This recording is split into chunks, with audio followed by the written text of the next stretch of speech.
Hi everyone, অনেক দিন পর এসেছে তোমাদের সাথে ব্লগ শেয়ার করার জন্য। তো আজকের ব্লগটা হতে চলেছে একটা পাঁচমিশালি ব্লগ। প্রথমেই নিজের পরিচয় দিয়ে দিই। হাই, আমি রিয়া। কেমন আছো তোমরা সবাই? আশা করছি তোমরা সবাই ভালো আছো। আমি ভীষণ ভালো আছি।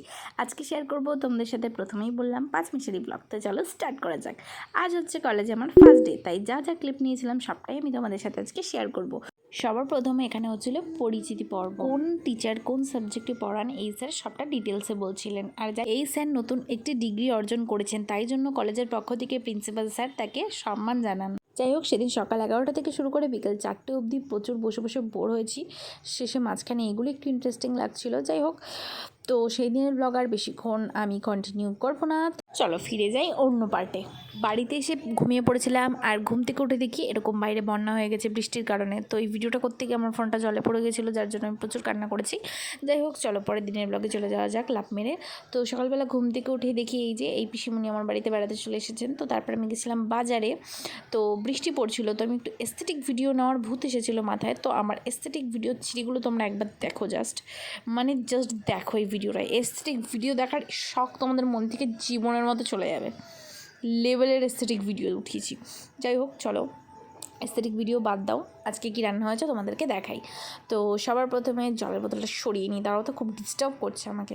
চলো, সবার প্রথমে এখানে রান্না হয়েছে, এখানে লাল লাল ঝাল ঝাল চিকেন, যেটা কিনা ভীষণ টেস্টি হয়েছিল। যাই হোক, আমি একটু উল্টোপাল্টা করে রেসিপিটা দেখালাম, তোমরা একটু ম্যানেজ করে নিয়ে। হয়েছে ডাল, লেবু, আর রয়েছে এখানে শাক, কুমড়ো বা লাউ কিছু একটা শাক হবে, আমি জানি না সঠিক কী শাক। তো তারপর ঘুমিয়ে পড়েছিলাম লম্বা একটা ঘুম দিয়ে। ঘুম থেকে ওঠার পর এখানে আমরা একটু সবাই মিলে ঘুরতে বেরিয়েছিলাম। তো ঘুরতে বেরিয়ে এখানে কিন্তু আমি অ্যাকচুয়ালি ফোনে কথা বলছিলাম, এটা কোনো অ্যাক্টিং না, তোমরা আবার ভেবো না আমি অ্যাক্টিং করছি। আর রিয়া অ্যাক্টিং করে না, না করে মাঝে মধ্যে রিলসে করে। যাই হোক, সো এখন ঘুরতে যাচ্ছি বাড়ির সবার সাথে। আর এখন এই ভিডিওটাতে কী বলবো আমি বুঝতে পারছি না। যাই হোক, ভিডিওটা হয়ে যাক, তারপরেই আমি পরে ভয়েস ওভার দিচ্ছি। তো যাই হোক, দেখো এখানে একটু তোমাদের স্মাইল দিয়ে দিলাম। আর আমার কপালের এই মাসিমণিকে দেখলে আমার মাথাটা যাচ্ছে গরম হয়ে। সো ক্যামেরার দিকে বেশিক্ষণ তাকানো যাবে না, মাথাটা আরও গরম হয়ে যাবে, লাস্টে নিজের ক্যামেরাটাই আমি ভেঙে দেবো।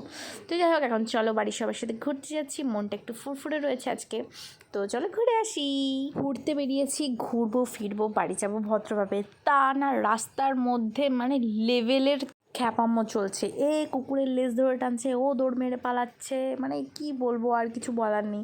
যাই হোক, চলে আসলো চা, একটু মাথাটা ঠান্ডা করার জন্য গরম গরম চা খাচ্ছি। কী লেভেলের পাগল আমি। যাই হোক, আমার এখন একটু এস্থেটিক আবার ভিডিও নেওয়ার মনে হয়েছে, নিচ্ছি তোমাদের কি। তো চলো এস্থেটিক ভিডিওটা আবার দেখছিলাম কষ্ট করে। তো তারপরে না ঝিরিঝিরি বৃষ্টি স্টার্ট হয়ে গেছিলো। তো বৃষ্টির মধ্যে আমরা চলে গেছিলাম খেতে মোমো। আর মোমোটা খাওয়ার থেকে বেশি দেখতে সুন্দর লাগছিলো, বিকজ এই সবুজ আর রেড কালারের যে চাটনিটা ওপর দিয়ে দিয়েছিলো, দেখতে ভীষণ ভালো লাগছিলো। তো চলো এখন আমি মোমো খেয়ে নিই। মোমো খেয়ে এত পরিমাণ ঝাল লেগেছে কি বলবো ভাই রে ভাই। আর এইদিকে মোমো খেতে খেতে বোনের পাতের মধ্যে গাছ থেকে টপাস করে জল পড়ছে, আর ও তো রেগে গেছে, ও পুরো প্লেটের মোমোটা ফেলে দিয়েছে, ও খাইনি। দিয়ে আমরা দুজনে মিলে আমার প্লেটের মোমোটা খেয়েছি। আর এত পরিমাণে ঝাল ছিল, আমি জাস্ট আইসক্রিম আর জল খুঁজতে খুঁজতে পাগল হয়ে গেছি।